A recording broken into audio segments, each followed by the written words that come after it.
Ano kayo? Oh, di ba? Pasok natin. Si ano mo dito? Kasi...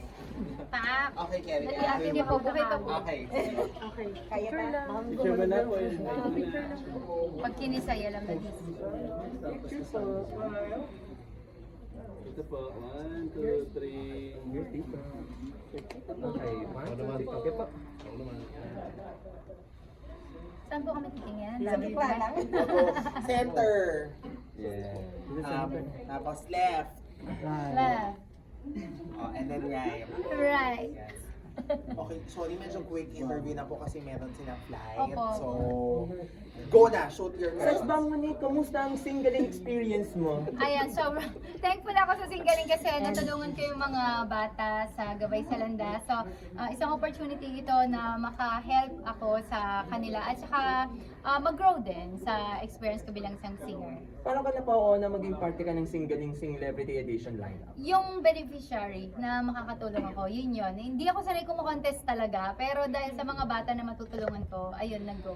Laban. Sa tulong ba ng singling, naging lumevel up bang yung singing experiences mo? Oo naman, kasi hindi naman talaga ako pala contest eh. Pero ito, napilitan tayong kumontest. Ito naman sasabi mo, supportive yung mga... Naman, super thankful po ako sa kagrupo ko po, kay Maring Weng, kay Jubel, and kay Kambal ko na may talagang andyan sila, win or lose, yun nga sabi nga nila para sa kanila, panalo pa rin ako. Kasi nga yung purpose, apakaganda, kaya ayun. Kamusta naman po yung inyong yung performance ni sa inyo? Nag-enjoy po kami sa performance ni Moni. Kahit na hindi man niya nakuha yung trophy, at least nagawa niya yung kanyang dapat gawin and para makatulong din po doon sa beneficiary. How do you feel po sa Sex bomb. Concert. Laki ng rounds kayo. Nakaka-anim na. Siyempre po nakakatuwa kasi umpisa pa lang po ng concert namin, hindi po namin na-expect na talagang magiging sold out hanggang round 5. So, thankful po talaga kami sa mga pinalaki ng sex. Yes. Ano kayo? Anong feeling niya?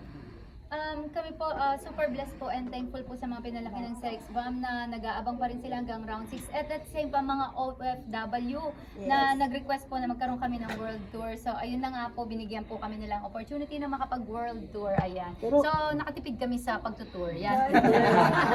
Pero postponed yung yung UAE. Sa ngayon po kasi nga po may nangyayari pong kaganapan pero God willing po na matuloy pa rin at mapagbigyan po yung mga OFW po dun sa Dubai and Qatar. Pero bahala na po ang Lord. Sana praying po maging maayos po yung sitwasyon po nila dun. Sa interview ni Rochelle yata, nabanggit niya na parang walang producer na gustong sumugal. Actually po, nung una nahirapan po si Ate Rochelle na maghanap po talaga ng producer. Wala pong nagtiwala kasi nga kurentahin ng mga tita nila, gano'n. Tapos, ayun, yung group po mismo ang naglakas po ng loob na bigyan po ng pagkakataon yung grupo namin na one more time magkaroon po kami ng memories na sama-sama. Kaya, ayun, sila po yung nag-umpisa. And then, the rest is history, dumami na pong producer nung lahat po sold out. Okay, Gano'n. bakit siya na interview, no? Hindi kasi ganun ko na lang yung reaction ni nag-ring eh. Hindi kasi nag-issue yung kay Alvin Aragon naman about kay Heidi. Ano yung reaction niya about that? When you heard about the issue? No comment kami doon. Kasi labas na po kami sa usapang pamilya nila. Nire-respect po namin yung mag-asawa. Anong reaction about that? No comment po. Baka no comment na lang. Okay Okay po, Wala pero kang magabi, Tata IZ. Sige, respeto po namin bawat decision at conviction po ng bawat isa. Kung conviction po ni IZ and Alvin po yung nire-respect po namin, iba rin po yung conviction po ng mga sex bomb girls. So, kung sa amin po ay gusto lang po namin makapagpasaya ng tao, magkaroon po ng nostalgic moment po yung mga pinalaki ng sex bomb, yun po yung sa amin. Yun sa kanila po, iba pong usapan po yung spiritual, iba po yung usapan ng sa labas. Opo, at saka yung makasama lang din namin ulit once again sa stage Ate IZ, sobrang thankful na po kami doon.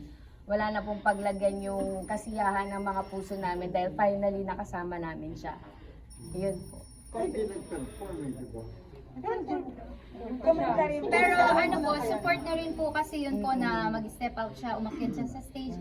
Isang malaking ano na rin po sa kanya yun. At saka na-appreciate po namin yung ginawa niya po na yun. And kung ano man po yung tinatanong po ni ate, kay Alvin or kay IC, yung stand po nila, sa kanila po kasi yun. So iba naman po yung sa amin, iba yung sa kanila. So doon po papasok yung tinatawag na respeto po. Pero other, ano lang, I'm not pertaining to Alvin lang. For other people, ang tingin parang bakit kailangan yung mga pa-sexing ganyan. Ano sa reaction mo? Pagdating naman po sa pa-sexy po, yun nga po yung sinasabi, kung paano po titignan yung isang tao, nasa yun, di ba po? Yung pagka po tinignan mo ang isang babae ng ganun siyang klase, na hindi mo tinignan yung pagkatao niya, yung background niya, nasa iyo po yung mali. So kung ang sex bomb po, pangalan lang po, hindi po nito ina-identify kung anong klase kaming babae, sa kung paano kami mamuhay araw-araw, kung paano kami nakilala ng mga tao, ng mga kaibigan namin. So, ayun po siguro, dapat mag-research din naman po yung mga tao kung ano ba ang klase ang pangalang sex bomb. Sino ba sila? Bago po nila bigyan ng connotation na ang sex bomb ay ganitong mga babae, siguro alamin po nila na paano ba nag-umpisa itong mga sex bomb na to, sino ba sila. Wag po silang ma-stuck dun sa pangalan lang na ganun. Kasi name lang po yun eh. Hindi po nito maano yung pagkatao po namin, ma-identify ng pagkatao namin. Konting message na lang po sa mga pinanganak na sex, ma'am, na patuloy niyo po. Pinanganak? Pinanganak na sex.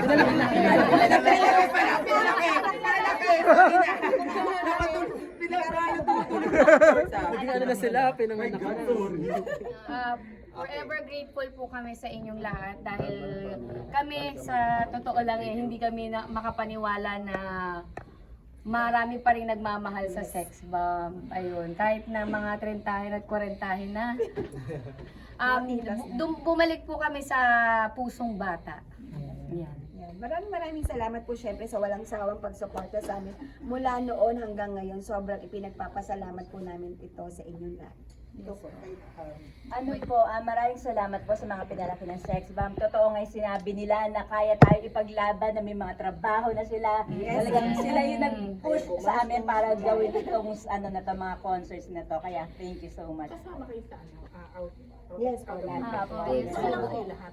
Lahat. Sa ngayon po, 22 na po. 22 na po yung nasa Kailangan ito mapopostpone ba because of the yung sa ngayon po, baka po, may dalawa na po. Pero sa pero po yung, meron po kaming Hawaii, meron po kaming Australia, meron po kaming California, tuloy po yung mga yun. So yun ba yung Opo.